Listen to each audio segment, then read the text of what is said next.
Why do you keep pulling back? I know you want that thing that you keep trying for. You keep chasing it, attempt after attempt, yet every time you find yourself making progress, you find yourself slowing down. Not intentionally. Maybe you get sick. Maybe you suddenly develop a headache on the day that you're about to do the next phase of the project. And maybe you just think it's not working. Realistically, it's probably not the case. After all, you're a lot more capable than you give yourself credit for. But if you're anything like me, there's a lot of unlearning, a lot of unprocessing that you have to do to get where you want to go. Hi, I'm Chloe. I'm an artist and a witch. Today I'm making some rice balls as we talk about this. The pull and push, let's say, of entrepreneurship, of trying to be successful, to be seen, if it's not something you're used to, familiar with, comfortable with, it can feel so challenging. And when the pattern persists, but we don't know where the pattern comes from, we've got a bit of a problem. You know, if working on my mental health taught me anything, it was that in order to change a behavior, you first have to recognize that the behavior exists and when it's happening. The first step to work through, heal through anything is just acknowledging that it exists, that it's there, that you have something you actually need to heal and work through. And this isn't an easy process. A lot of times these behaviors, these habits we find ourselves in, they're things we've done for so long we don't even realize they're there. We don't even realize they're a problem. A lot of times they're protective measures. They're safety safety habits built out of trauma or doubt, or a hard life that's taught us that things aren't always easy, things aren't always possible, whatever circumstances those happen to be. Here we blend witchcraft and mental health and nervous system and neuroscience and all these fun things, because things aren't separate. They're whole. They're cohesive. It is all connected. And that's the thing I've seen over and over again in my practice. That's the thing I see over and over again in the people I help. I know when my neck starts hurting, yeah, I'm dealing with physical issues. I need to stretch more. I'm probably hunching over too more. But I also know that when my neck starts hurting in the way that it does, those also tend to be the points in time where I'm not talking as much as I should be, in a good way.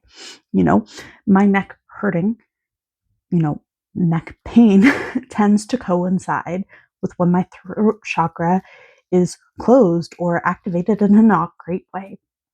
The systems are all connected. And to treat it, to work through it, I don't just approach it from the spiritual side. I don't just approach it from the medical side or the physical side. I see it holistically, right? Because it is, well, say with me, it is all connected. I feel like that would do way better if I was in like an auditorium and everybody would be like, it's all connected. Sorry. I'm trying to let my weirdo self kind of show through a little bit more. What was I saying?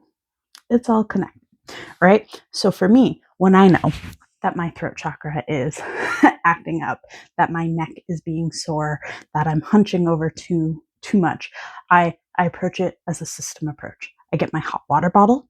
I put the hot water bottle where the pain is. I'm making sure I'm stretching. I'm trying to move the energy through my throat, be it talking and filming videos. And honestly, sometimes I just have to film to get my throat activated. I don't even always post them. A lot of times I do post them. Sometimes I upload them and don't share them.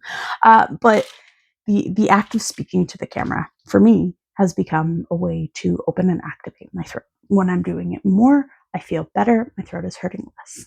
The same thing for singing.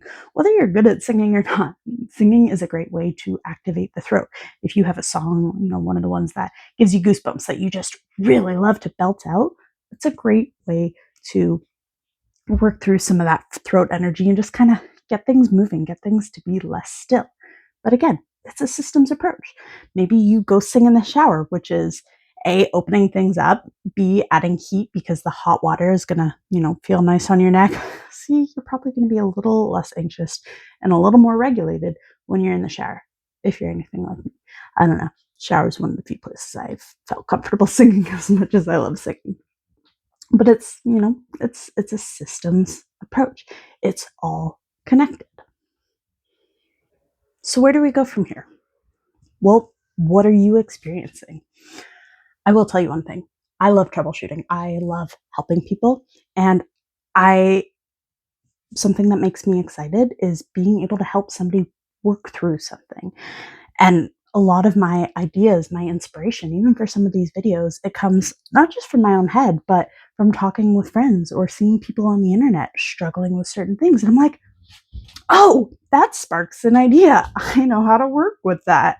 And I help, and I love doing that. So if there's something that you're struggling with, some way you're wanting to be seen but not showing up, a collection of symptoms that you're like, this feels connected to this and this, like, let's talk about it in the comments, because I love helping. I really, really do.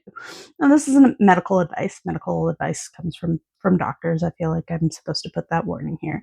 But it's more just an encouragement to see things as a whole, right?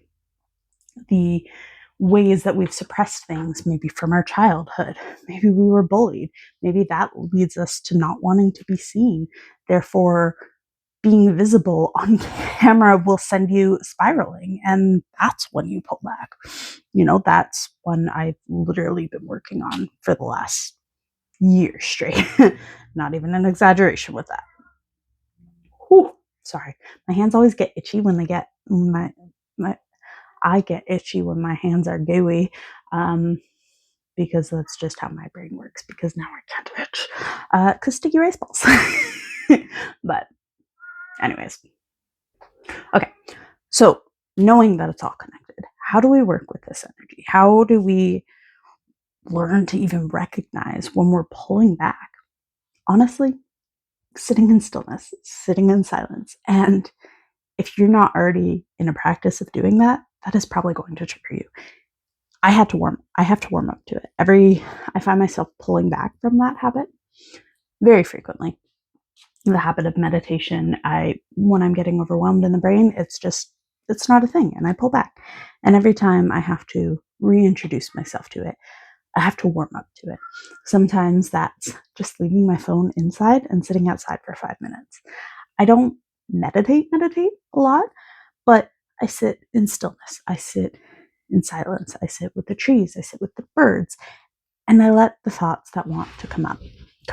I don't shy away from them. And that's hard. It takes practice, even still, even having had this very specific practice for years. But that's the first step, is being able to sit with yourself, even when it feels uncomfortable.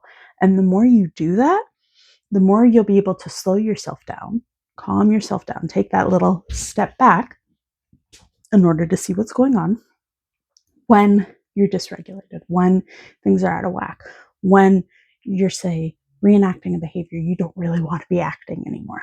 The more you do that, when you're not all, the easier it is to do it when you are all, it's practice. It's a muscle. It's a muscle memory. It's building this new neural pathway. And the more you travel down this specific pathway, the easier it is to follow, because it gets bigger, it gets more worn, it gets more familiar. It's all about listening to yourself.